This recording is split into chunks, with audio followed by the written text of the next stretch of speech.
오늘은 사도행전 27번째 시간 순종하면 보입니다 제목으로 함께 은혜 나누겠습니다.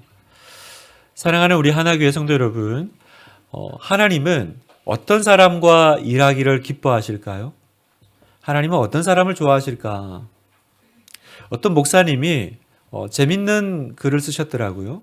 성경을 마치 한약같이 계속 다리면, 끓이면 이렇게 계속 이렇게 줄지 않겠어요? 그래서 마지막 이렇게 다리고 다려서 한 방울 엑기스로 만들면, 그러면 그 한 방울 엑기스에 해당되는 말씀이 뭘까? 단어가 뭘까? 이렇게 물으셨어요. 뭘까? 이 성경 66권을 막 꽉꽉 줄여가지고 한 방울 엑기스를 만들었다. 뭐가 나올까요? 하나님 나올까요? 예수님 나올까요? 사랑 나올까요? 그런데 그 목사님의 대답이 의외였습니다. 줄이면 뭐가 나오냐? 팔로잉이 나온다는 거죠. 팔로잉. 팔로잉이 이제 뭐냐? 이제 따라가다라는 거죠. 따라가다. 따라가다라는 단어가 나온다는 겁니다. 요즘 세대의 팔로잉은 그냥 SNS나 인스타에 친구 초대하는 그런 의미지만, 성경에서 말하는 팔로잉은 뭘까요? 그건 모든 것을 버리고 순종하고 따라온 사람들, 이 사람들을 팔로잉이라고 한다는 겁니다. 그러고 보니까 마태복음 4장 19절에 이렇게 말씀하세요. 말씀하시되 나를 따라오라. 내가 너희를 사람을 낚는 어부가 되게 하리라 하시니 그들이 곧 그물을 버려두고 예수를 따르니라. 따라오라 그랬더니 그냥 한번 가보는 것이 아니라 그물을 버려두고, 그 당시에 그물은 그 사람의 모든 것 아닙니까? 생계수단. 왜 팔로잉이 중요할까요? 왜 성경을 줄였더니 그 많은 것 중에 팔로잉이 나왔을까? 따라가다가 나왔을까? 성경에는 이렇게 순종하고 따라온 사람들의 이야기로 가득 차더라는 거죠. 따라와서 믿음의 조상이 되고, 그죠? 따라와서 홍해를 건너고, 따라와서 오병이어로 5,000명을 먹이는 기적을 맛보고요. 따라와서 예수님의 제자가 됩니다. 반대로요, 아무리 성경에 좋은 것들이 있고 하나님의 약속이 있고 하나님이 주신 축복이 있지만 내가 따라가지 않으면 그건 나하고 아무 상관이 없는 이야기가 되더라는 거죠. 성경의 인물들은 언제부터 등장하냐? 하나님의 말씀에 순종하고 따라올 때부터 등장해요. 아브라함은 창세기 12장부터 나오는데 12장이 태어났습니까? 아니요. 그전에도 있었어요. 그런데 언제부터 성경에 나와요? 하나님의 말씀에 순종하고 따라오는 순간부터 등장합니다. 예수님의 제자들 그전에도 살았습니다. 그런데 나를 따라오라 그래서 그물을 버려두고 따라오는 순간부터 성경에 등장하기 시작해요. 분당 하나교회도 따라온 사람들의 이야기 아닙니까? 여기서 우리가 무슨 잔치를 벌이고 어떤 은혜를 누려도 결국은 여기 따라온 사람들하고 나누는 이야기예요. 사랑하는 성도 여러분, 오늘도 하나님은 따라온 사람들, 순종하는 사람들을 기뻐하시고 그 사람들과 함께 일하기를 좋아하신다는 사실입니다. 그래서 오늘 본문은 우리에게 그런 사람 두 사람을 소개합니다. 먼저 순종하는 베드로입니다. 우리가 지난번에 살펴봤듯이 베드로는 기도하는 중에 그 보자기 싼 그 환상 기억나시죠? 그 환상을 봐요. 그리고 그 환상이 끝나고 나서 백부장 고넬료가 보낸 사람이 당도합니다. 분명히 환상 가운데 하나님의 뜻을 발견했지만 여전히 베드로는 전통 유대인이에요. 확신을 가지기가 쉽지가 않습니다. 그런데 성령님의 음성에 바로 순종해요. 19절에 보니까 베드로가 그 환상에 대하여 생각할 때에 성령께서 그에게 말씀하시되 두 사람이 너를 찾으니 일어나 내려가 의심하지 말고 함께 가라. 내가 그들을 보내었느니라 하시니. 보세요. 베드로가 그 환상에 대해 생각할 때에 아직 이게 무슨 뜻일까? 그죠? 고민하고 있는데 그 고민 뒤에 성령의 분명한 뜻이 보이죠? 따라가라. 그러니까 어떻게 합니까? 베드로는 자기가 지금 어떤 생각, 어떤 가치관, 어떤 세계관을 가졌든지 간에 모두 다 내려놓고 먼저 하나님의 뜻에 순종합니다. 그래서 나중에 자기의 마음을 이렇게 표현해요. 28절 이르되 유대인으로서 이방인과 교제하며 가까이 하는 것이 위법인 줄은 너희가 알거니와 하나님께서 내게 지시하사 아무도 속되다 하거나 깨끗하지 않다 하지 말라 하시기로. 위법인데 내가 왔다라는 거예요. 그러니까 이 말 속에는 여전히 베드로 안에 갈등이 있다라는 거죠. 유대인이 이방인 만나는 거 쉽지 않고 그건 위법, 불법이다라는 거죠. 안 된다라고 유대인의 관습에 정해져 있는데, 그런데 베드로는 자기 생각보다 주변의 시선보다 하나님의 뜻에 순종하기로, 다시 말하면 팔로잉 하기로 결정했다라는 겁니다. 여러분, 백부장 고넬료도 똑같습니다. 백부장 고넬료가 천사의 음성을 듣고 전혀 고민하지 않고 바로 순종합니다. 사도행전 10장 7절 8절 말씀을 보니까 마침 말하던 천사가 떠나매 고넬료가 집안 하인 둘과 부하 가운데 경건한 사람 하나를 불러 이 일을 다 이루고 요바로 보내니라.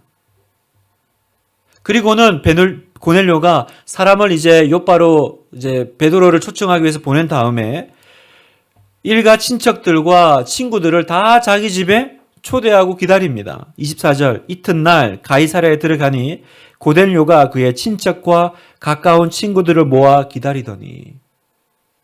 도대체 이 사람들은 언제부터 기다렸을까요?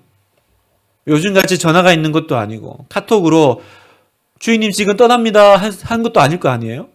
그러니까 모르긴 몰라도 고넬료는 사람 보내놓고 바로 그때부터 친구들 부르지 않았을까요?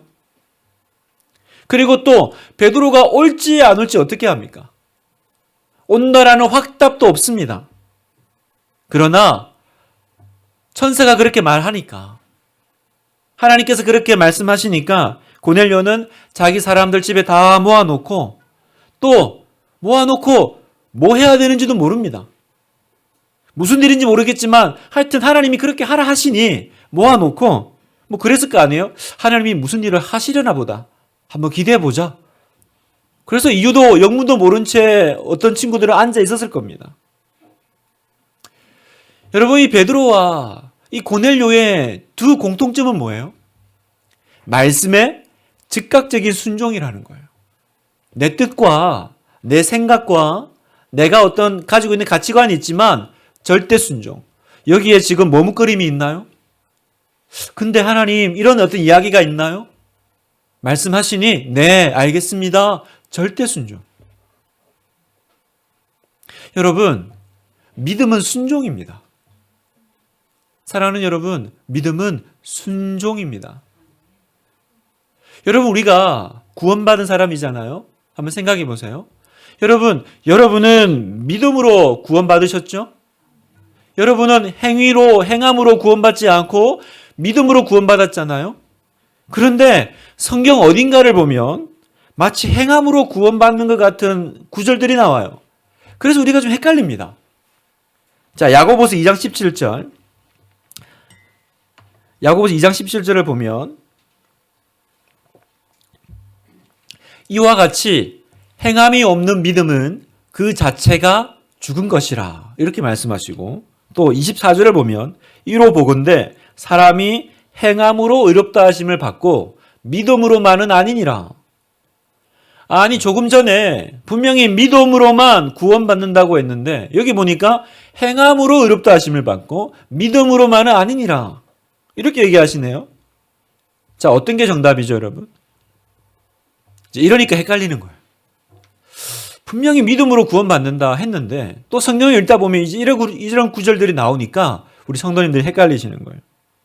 결론부터 얘기하면, 잘 들으세요. 결론부터 얘기하면 우리는 오직 예수님을 믿음으로, 그 믿음으로만 구원받습니다. 나의 구원에 어떤 나의 절대 행위가 끼어들 수가 없어요. 예수님께서 십자가에 죽으시면서 돌아가시면서 다 이루었다라고 말씀하신 거기는 우리가 우리의 구원을 위해서 뭔가 해야 될 일이 남아있지 않다라는 거예요. 다 이루었는데 큐티는 해야 돼 이러지 않으셨어요. 다 이루었는데 예배는 빠지지 마라 그러지 않으셨어요. 다 이루셨다고 하셨어요.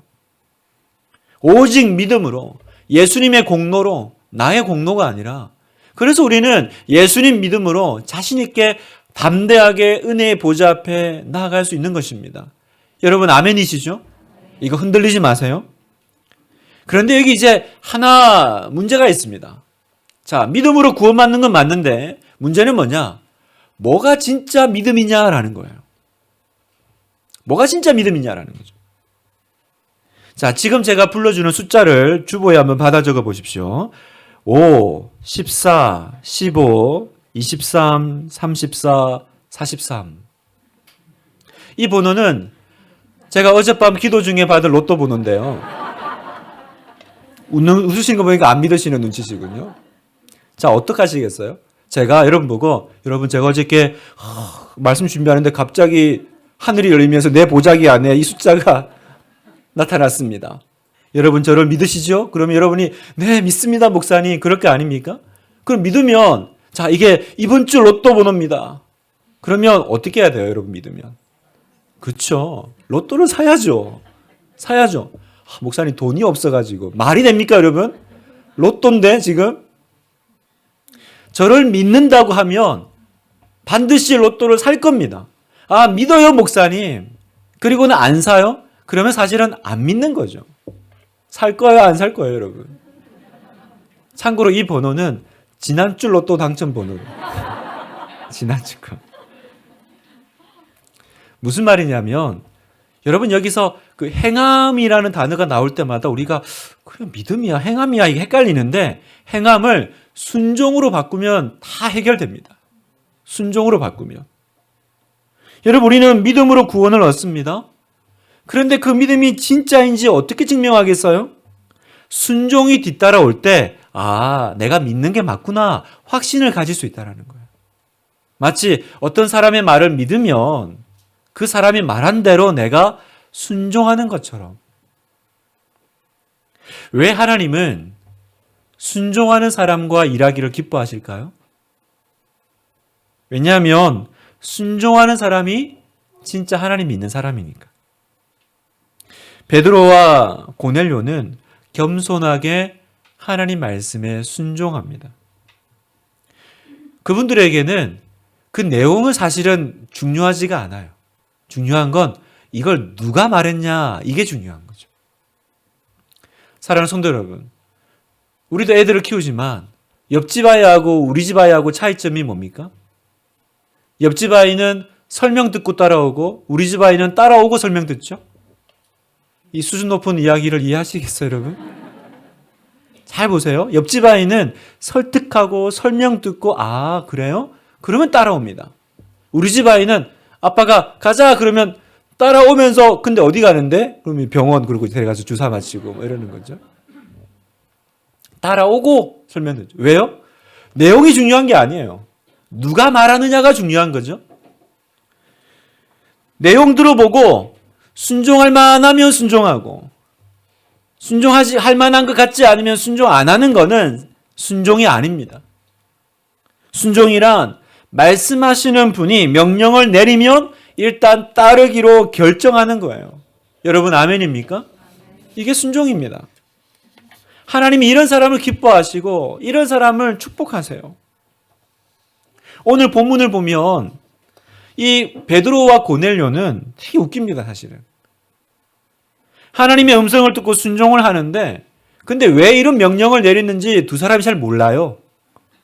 29절을 보면 베드로가 말합니다. 부름을 사양하지 아니하고 왔노라. 묻노니 무슨 일로 나를 불렀느냐. 가라고 해서 오기는 왔는데 나 왜 불렀어? 라고 묻죠. 그랬더니 고넬료는 더 가관입니다. 33절 내가 곧 당신에게 사람을 보내었는데 오셨으니 잘하였나이다. 이제 우리는 주께서 당신에게 명하신 모든 것을 듣고자 하여 다 하나님 앞에 있나이다. 무슨 말이에요? 그건 당신이 알려줘야죠. 이 얘기예요. 나 왜 불렀어? 그랬더니 저는 그냥 순종만 했을 뿐이고 저는 당신이 말해줄 줄 알았는데요. 이러고 있는 거죠. 그러니까 지금 둘 다 왜 불렀는지 모르고 만나고 있는 거죠. 얼마나 웃기는 코미디 같은 상황입니까? 성도 여러분, 저는 이 말씀을 준비하면서 좀 표현이 좀 외람되지만 이 두 사람이 왜 이렇게 귀엽죠? 왜 이렇게 귀엽고 사랑스러울까요? 한 사람은 왜 불렀어요? 한 사람은 왜 오셨어요? 이러고 있는 거죠. 근데 왜 이런 일이 벌어졌냐? 둘 다 하나님 말씀에 순종하려다 보니까. 그죠?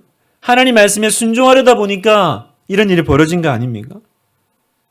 저는 하나님이 이 두 사람이 하나님 눈에 얼마나 기쁘고 사랑스러우셨을까? 참 이런 사람은 어디 있어도 복받는 사람일 거란 생각이 들어요. 어디 있어도. 우리가 특세 때 나눴던 아브라함의 믿음의 특징이 뭐였습니까? 아브라함의 믿음이 왜 하나님께서 칭찬하셨어요? 히브리서 11장 8절 같이 한번 읽어볼까요? 믿음으로 시작. 믿음으로 아브라함은 부르심을 받았을 때 순종하여 장래의 유업으로 받을 땅에 나아갈새 갈 바를 알지 못하고 나아갔으며. 자, 부르심을 받았는데 어떻게 얘기해요? 갈 바를 알지 못하고 나아갔다 이렇게 얘기하세요. 이 말은 무슨 말입니까? 아브라함아 떠나라 그랬더니 아브라함이 티맵을 열고 주소 한번 불러보세요 이러지 않았다는 거죠. 들어보고 그게 어딘데요? 가면 무슨 일이 있습니까? 가다가 어떤 일을 당합니까? 그건 묻지 않고 그냥 떠났다라는 것입니다. 시키는 대로 하면 망할 것 같고 죽을 것 같고 그 다음은 뭡니까? 묻고 싶은 마음이 이까지 올라오지만 그냥 일단 순종하는 것입니다. 절대 순종이죠. 오늘 예배 시간에 여러분에게 도전하고 싶은 것이 이 부분입니다. 성도 여러분, 우리는 너무 똑똑합니다. 우리는 너무 생각이 많고요. 그래서 계획도 듣고 설명도 듣고 그 다음에 한번 생각해 볼게요. 그래서 여러분들이 하는 핑계가 있습니다. 기도해 볼게요. 얘기하면 기도해 볼게요. 그러면 제가 직감합니다. 안 알겠구나. 그러니까 대놓고 거절을 못하니까 기도해 볼게요. 기도해 볼게요가 정말 내가 안 하고 싶은데 내가 이 말씀에 순종하기 위해서 기도해 볼게요가 되기를 축복합니다. 안 하고 싶은 그 마음을 핑계대기 위해서 기도해 볼게요가 아니라 여러분 설명 듣고 계획 세우고 내가 다 이렇게 눈에 보여서 가려고 하니까 그러니까 하나님의 길이 안 보입니다. 그래서 하나님의 길이 안 보여요.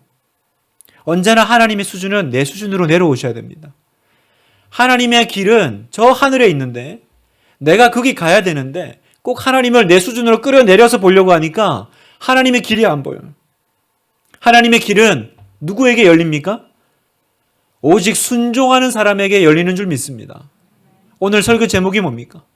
순종하면 보입니다. 순종하면 보이는 거예요. 여러분 그 이집트 백성들이 이스라엘 백성들이 출애굽을 해서 도망가는데 앞에는 바다요. 뒤에는 이집트 군대가 따라와요. 따라 나오긴 했는데 딱 죽게 됐죠. 어떻게 하면 좋죠? 그런데 순종해서 나오니까 길은 어디에 있었습니까? 길은 바다에 있었잖아요. 길은 바다에 있었잖아요. 생각이나 했겠습니까? 우리야 지금 맨날 영화 보고 만화 보고 하니까 홍해 지나간 거 당연한 것처럼 느껴지지만 그 당시 사람들 입장에서 한번 생각해 보세요. 뒤에서는 나 죽이려고 군대가 쫓아오고 앞에는 물이에요. 이건 그냥 딱 죽으라고 내놓은 거 아닙니까? 길은 바다에 있었어요. 그런데 그 바닷길이 언제 열려요? 순종하는 사람에게, 하나님을 팔로잉 따라오는 사람에게만 열리는 길이더라고요. 사랑하는 성도 여러분, 여기서 다 계산하려고 하지 마세요. 하나님의 결정하신 것이면 무엇이든지 옳은 것입니다. 아멘입니까? 하나님이 말씀하신 것이면 무엇이든지 옳은 것입니다. 설령 여러분, 설령 내가 이유 없이 죽더라도 하나님은 옳습니다까지 우리는 나아갑니다. 저희가 얼마 전에 유아 세례를 했는데 우리는 이제 그런 질문 무서워서 못 하는데 제가 보니까 영국 교회에서는 유아 세례를 할 때 마지막에 부모에게 그렇게 묻는데요. 하나님이 당신의 자녀를 데려가시더라도 당신은 불평하지 않으시겠습니까? 네, 해야 유아 세례를 준다는 거예요. 내가 이 아이를 키우는데 하나님이 지켜주셔야지. 그런데 하나님이 중간에 이 아이를 데려가시더라도 당신은 하나님을 원망하지 않으시겠습니까? 그게 유아 세례를 받는 부모에게 묻는 믿음의 조건이더라는 거죠. 아, 세죠. 제가 몇 번 이거 해보려고 그랬는데 무서워서 못하겠어요. 무슨 소리 하는 겁니까? 이럴까봐. 여러분, 여기서 다 계산하면 답 안 나옵니다. 세상 계산식으로는 답 안 나와요. 답은 천국에서 듣는 겁니다. 천국 가면 하나님이 다 해답을 주시고 답안지 주십니다. 그래서 우리는 여기서 뭐 해요? God is good. 그죠? 하나님은 선하시고 하나님은 옳으십니다. 근데 언제요? All the time. 항상. 케이스 바이 케이스가 아닙니다. 항상. 이게 우리의 믿음의 고백입니다.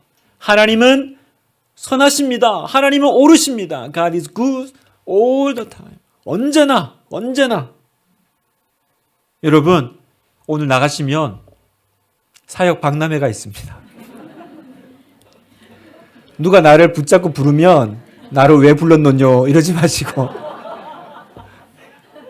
순종하는 여러분 되시기를 바랍니다. 네, 순종하면 보여주실 거예요. 네, 가보면 보입니다.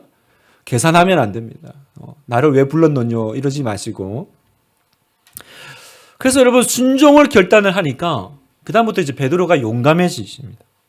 지금 베드로가 어디 있어요? 그토록 꺼려하던 이방인의 집에 서 있습니다.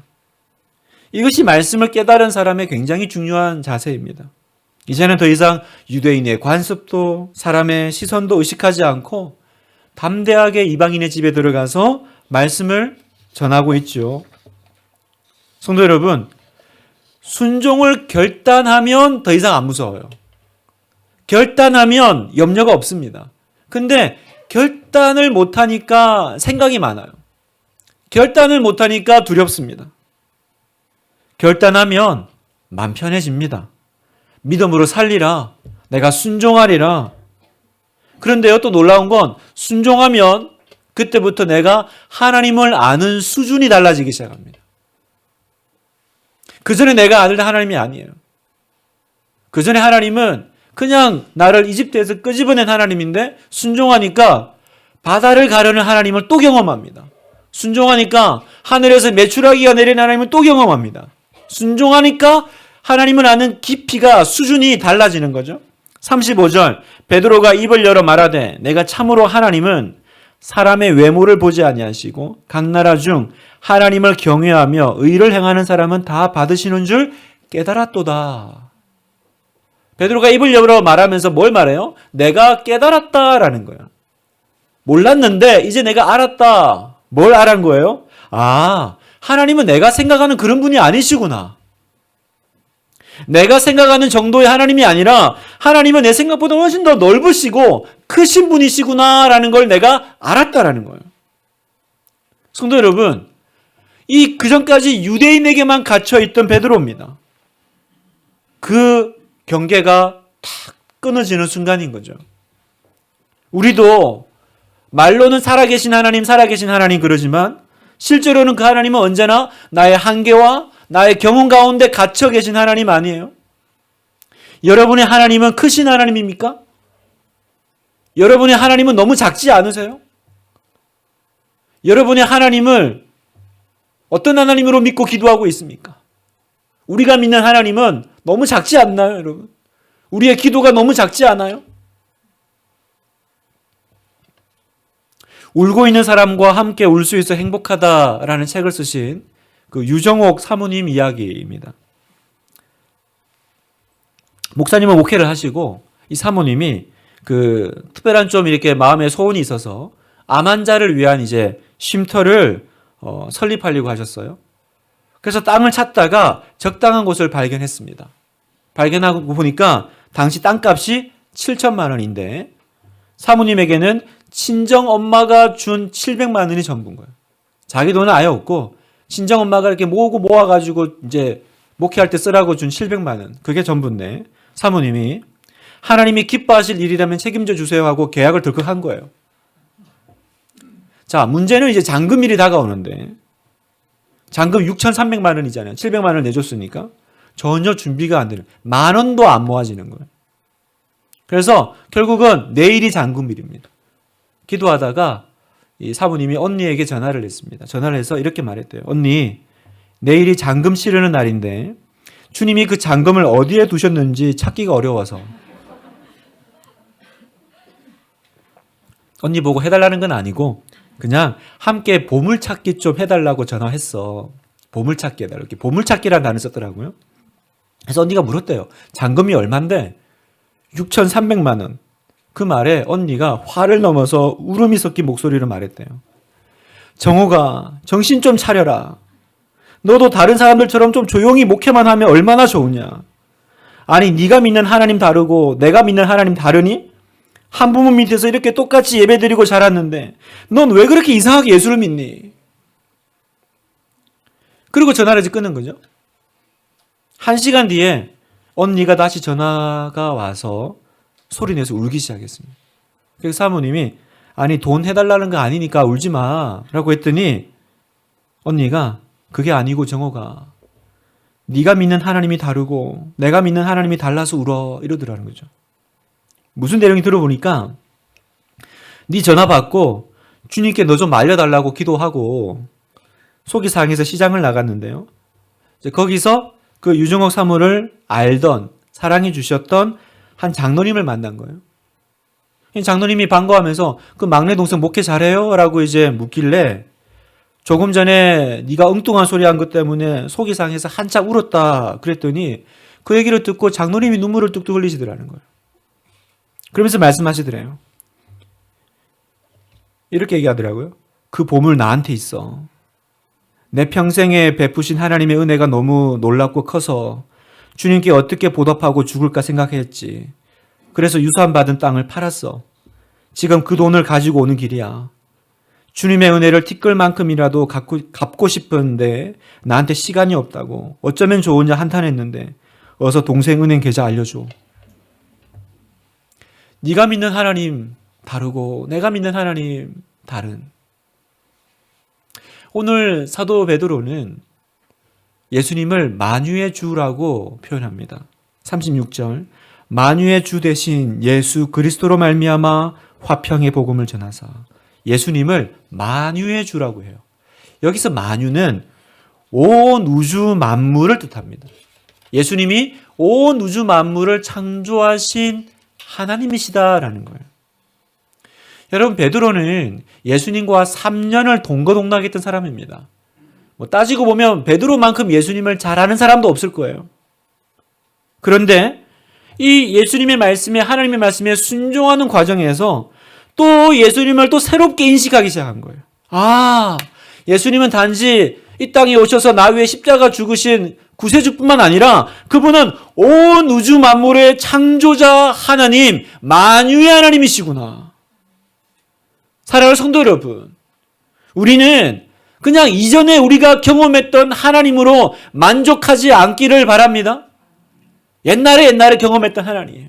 내가 처음 예수 믿을 때 만났던 그 하나님 말고 날마다 더 그 하나님의 넓이와 깊이와 높이를 더 새롭게 인식하고 알아가고 내가 전에 경험하지 못했던 그 하나님을 날마다 매주일마다 경험한 우리가 되기를 그렇게 간절히 소망합니다. 어떻게 가능해요? 성경은 팔로잉한 사람들의 이야기입니다. 순종을 결단하면 전에 경험하지 못했던 하나님을 또 경험하는 거죠. 오늘 말씀을 듣고 그냥 깨닫고 은혜 받은 것으로 만족하지 마시고 하나님 앞에 순종하고 결단하기를 바랍니다. 하나님, 오늘 제가 무엇에 순종해야 됩니까? 주님, 내가 여기 있사오니 나를 사용하소서. 내가 여기 있사오니 나를 사용하소서. 날마다 순종을 시도하고 순종을 훈련하는 여러분 되시기를 축복합니다. 그래서 하나님을 새롭게 경험하는 이번 주는 또 어떤 하나님을 내가 경험하게 될까? 그 기대감 가운데 가슴이 부푼 이번 주 예배는 또 내가 어떤 하나님을 만나게 될까? 너무너무 소망이 막 열정에 불타는 우리 하나교회 성도 되시기를 그렇게 축복합니다. 하나님의 축복이 여러분과 함께 하실 것입니다.